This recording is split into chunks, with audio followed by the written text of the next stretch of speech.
What's going on YouTube? This is Kev the Barber with another classic, and you're at the Barber's Table. As you've probably already guessed, there will not be a Barber's Journey episode. Today, I'll just be doing a tutorial. For those of you who are not acquainted with the Barber's Journey, it is a series where I document my days going through cosmetology school.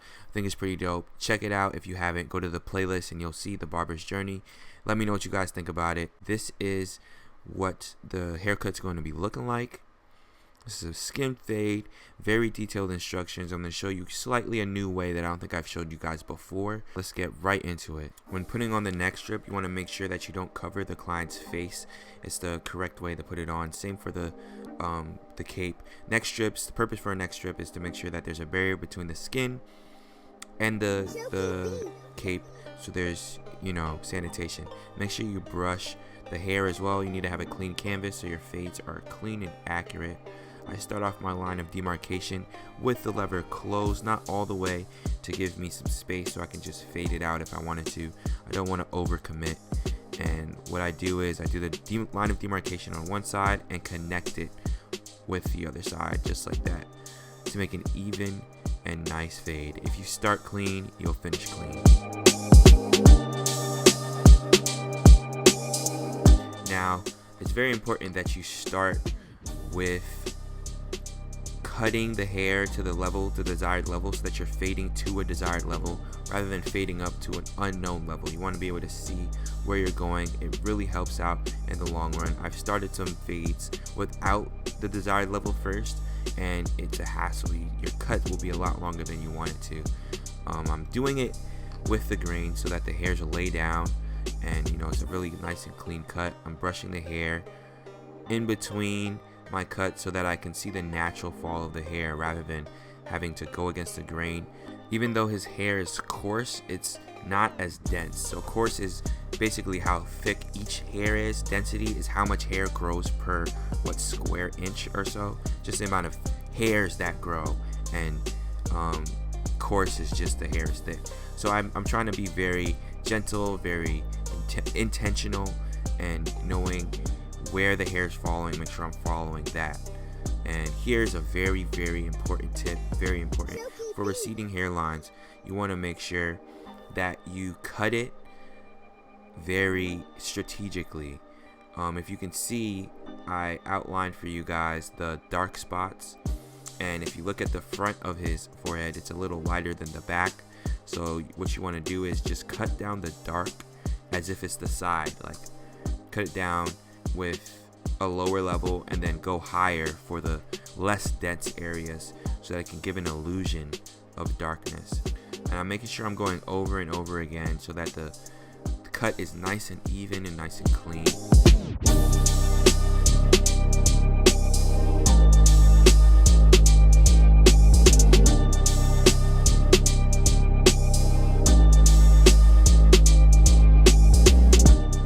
Here I take out my one guard and close it to see if it cuts anything. It doesn't really do anything.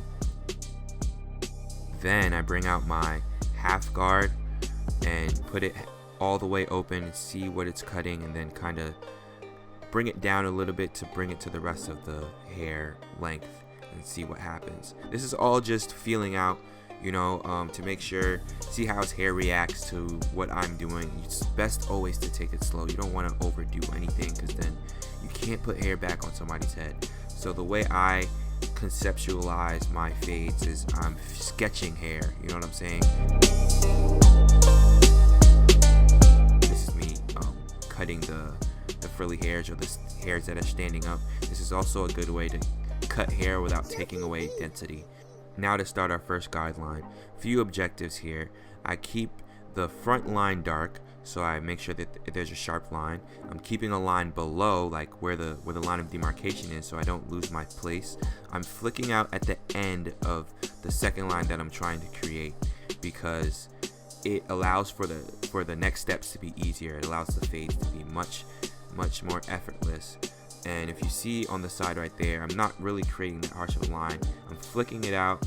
It's subtle, but it's definitely there. Next on the line of objectives, this would be my third guideline. I'm taking my one guard, closing it, because the top is about a 1 at this moment. And so closing the 1 would create that same feel. And I'm just creating the little dark line right there that you're seeing to just give my canvas just the outline that I use to fade it out. Now these are where your guidelines are amazing. You just put your lever on half and keep it in the middle of those guidelines. Don't go too close to the top, don't go too close to the bottom. Just keep it straight there in the middle, and you keep cutting, and it's very, very easy to do visually. There's literally nothing else you have to do. You just continue to do that, and when you open up the lever, you go closer to the top. When you close it, you go closer to the bottom. My goal is to take out the bottom line with a closed magic clip, and then I kind of tether it later with an edger.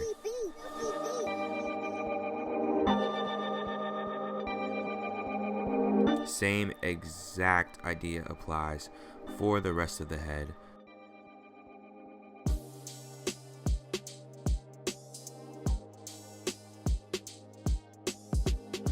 Next step is, of course, you got to keep brushing.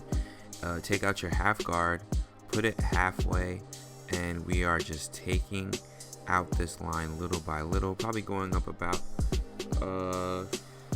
half an inch or so.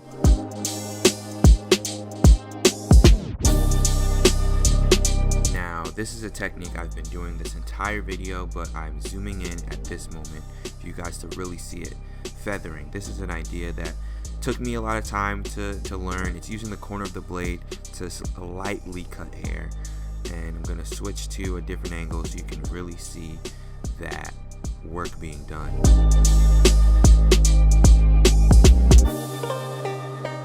Now you look at the corner of the blade, it's just tapping it just like that, probably using 2 to 3 blades, and just making sure that I'm not taking away too much. And if I want any more to go, either close it a little bit or put the blade flat down. And it's really a great way to cut, not fully commit, and really just fade perfectly. I do this every single time I cut hair.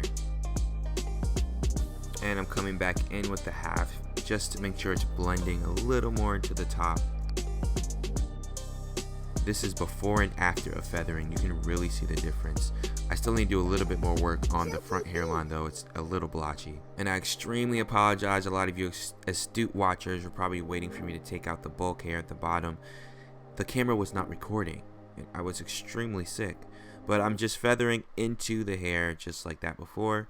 And now I'm taking away the darkness I don't want on the front of the hairline. I don't want it to look too fake or weird. So here I'm just kind of feathering. Like, feathering is used everywhere. I'm just feathering with the half guard, switching between the half and the no guard.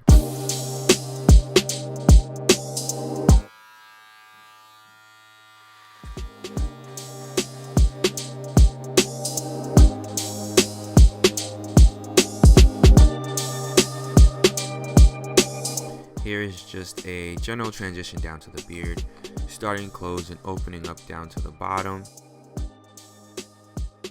He also wanted the side of his beard faded in a bit because the corner of his mouths are kind of patchy, so if you fade it a little bit, then it kind of masks that as well. So that's a little tip.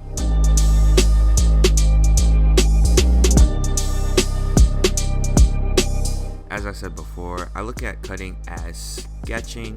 I'm not an aggressive hair cutter, so these blades aren't sharp at all. I can really go over people's faces with this frequently. This is just to do just a basic overview. See, that didn't really do much, just a basic overview of the face so that I can really see what I'm going to be doing when I take out the blades.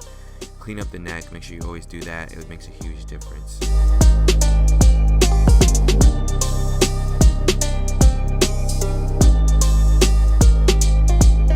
I know whenever I mention something, I say it's important, but this one really is. Turn the blade this way and you avoid the nose, and it doesn't make people uncomfortable. Silky beat.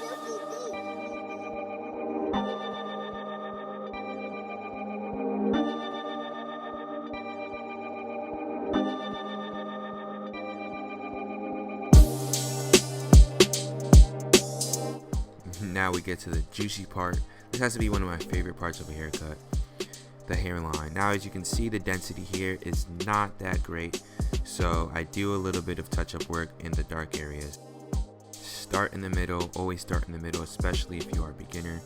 Do not, if you see the lack of density there and how I'm not even going further back is always the worst thing to do. Start far away and move backwards as you go. I'm really liking the way this is looking initially, so I don't really care to put that back.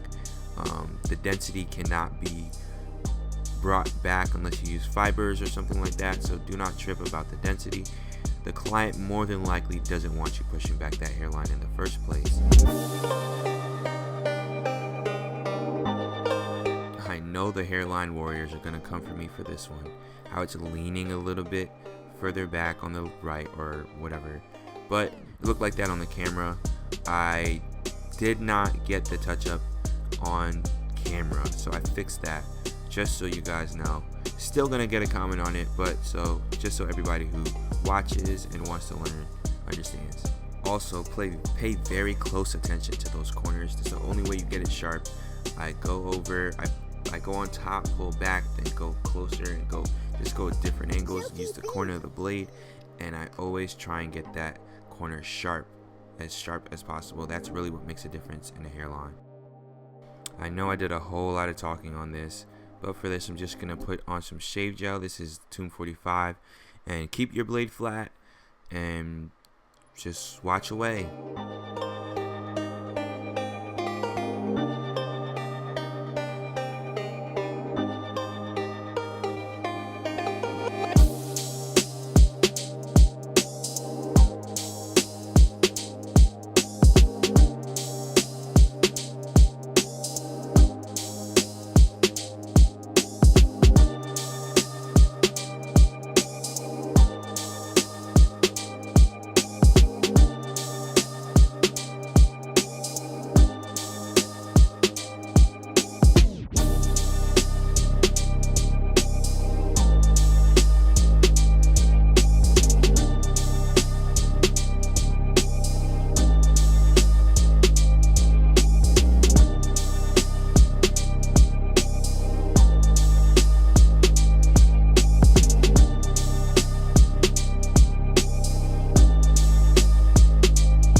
Before you guys go, I have to show you this product. This product was sent to me by Pure Tropics. You can find them on Instagram at Pure Tropics.